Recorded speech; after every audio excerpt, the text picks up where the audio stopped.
हमारी पार्टी अपना दल एस की राष्ट्रीय अध्यक्ष हैं, उनका पूरा हमारे लिए निर्देश है कि जो भी एनडीए की जिस भी कैंडिडेट को पार्टी टिकट देगी उसको आप पूरी तरीके से तन मन से चुनाव लड़ाएं।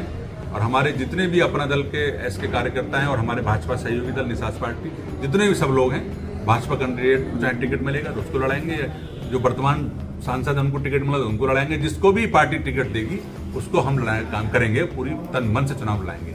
नहीं, हमारी पार्टी ने ये सीट मांगी नहीं है और चूंकि वर्तमान में ये भाजपा के सांसद हैं तो ये पार्टी नेतृत्व में चूंकि वो हाई लेवल पे तय होती है, सीटों का बंटवारा होता है। चूंकि हम एक छोटे भाई की भूमिका में है, भाजपा बड़े भाई की भूमिका में है, जो भी ऊपर से तय होगा सीटों का उस पर हम लोग पालन करेंगे और सब जितने भी हम कार्यकर्ता हैं सब पूरी तरीके से तन मन से चुनाव लड़ाएंगे। और मैं समझता हूँ मोदी जी तीसरी बार प्रधानमंत्री बनेंगे। विचार संहिता से पहले ये बहुत बड़ा काम कराया है। 144 करोड़ का जो टेंडर था रामपुर बासपुर का चौड़ीकरण का, ये काम बहुत जल्द टेंडर हो गए हैं और बहुत जल्द काम शुरू होने जा रहा है। चुनाव आचार संहिता से पहले ही काम शुरू हो जाएगा और अनेक हमने काम के प्रस्ताव दिए हैं।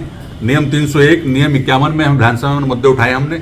और एक दड़ियाल में जो शमशान स्थल है, क्योंकि वहाँ पर 90-100 गाँव आते हैं, उसको अंत्येष्टि स्थल बहुत बढ़िया तरीके से बनवाना है। वो विधानसभा में हमारे अध्यक्ष जी ने एक्सेप्ट कर लिया है और उस पर कार्रवाई होगी। उसी के संबंध में अभी 2-3 दिन पहले मैंने एसडीएम साहब और हम पूरी टीम थी, जो साहब थे, सबको बुलाया था, वहाँ पेमाइश करा रहे हैं। तो वो 2.5 एकड़ का रकबा है, उसको पूरी तरीके से अपने कब्जे में लेकर के उसको अंत्येष्टि स्थल बनवाने का काम करेंगे। और इसके अलावा रोडवेज बस अड्डे की भी हमने मांग की है, वो सब एक्सेप्ट हो गए, उन पर पूरी तरीके से काम चल रहा है। मंडी समिति का भी हमने प्रस्ताव दिया है, उस पर भी कार्रवाई चुनाव बाद होगी। मैं समझता हूँ कि काफ़ी काम सुहार टांडे में होगी। जो राजस्व, जितना राजस्व में है, जितनी ज़मीन है, तो वो जितने भी आएगी उसको बिल्कुल हटाया जाएगा। प्रशासन जो उसके जो नियमानुसार जितना जिसका रकबा है उसके हिसाब से वो अपना चौड़ीकरण कराएंगे और इससे बहुत बड़ा लाभ मिलेगा लोगों को। एक्सीडेंट जितने हो रहे हैं वो भी इससे समस्या का समाधान होगा। तो मैं समझता हूँ कि ये बहुत बड़ा हमारे लिए माननीय योगी जी ने तोहफा दिया है और माननीय योगी जी और प्रधानमंत्री जी इसके बहुत बहुत बधाई के पात्र हैं और हम बहुत उनके आभारी हैं। कोई कठिन नहीं है। इस समय भाजपा और मोदी जी की और योगी जी की लहर चल रही है। जिस कैंडिडेट को टिकट होगा वो बहुत वोटों से जीतेगा और तीसरी बार प्रधानमंत्री मोदी जी बनेंगे। देखिए, ऐसा है, कल हमने डीएम साहब को पत्र लिखा है, क्योंकि उसमें लगातार शिकायत आ रही हैं कि कुछ बिना नंबर की गाड़ी के और ओवरलोड गाड़ी चला रहे हैं, जो बहुत तेज चला रहे हैं, बहुत गति से तेज चला रहे हैं, जिससे बहुत दुर्घटनाएं हो रही हैं। और यहाँ पर कई एक्सीडेंट हो चुके हैं जिसमें कई लोगों की जान जा चुकी है।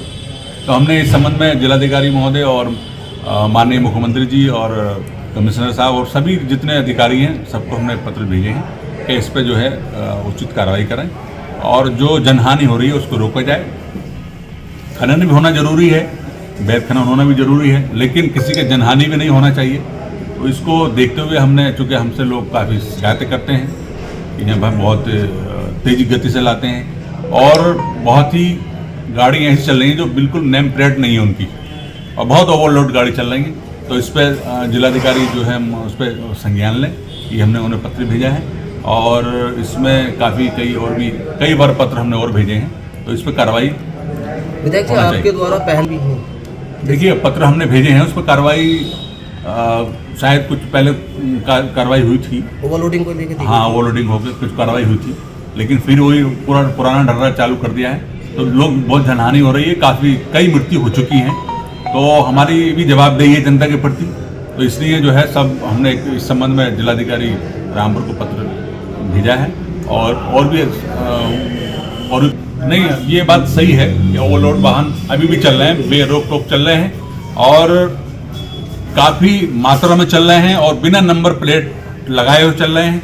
तो उसमें प्रशासन को संज्ञान लेना चाहिए और वैध खनन होना चाहिए, अवैध खनन नहीं होना चाहिए। ये हमारा अपना मत है और हम लगातार इसको, अगर इस पर कार्रवाई नहीं हुई तो हम जो है माननीय मुख्यमंत्री से स्वयं ही मिलेंगे और भी जहाँ जहाँ मिल सकते हैं पूरी कार्रवाई कराएंगे, क्योंकि जनता के प्रति हमारी जवाबदेही है और हम उससे पीछे नहीं हटेंगे। शहर की सरकार और जनता को दरकार दिखाएंगे आपको क्या कहता है वोटर। अब की बार किसकी सरकार।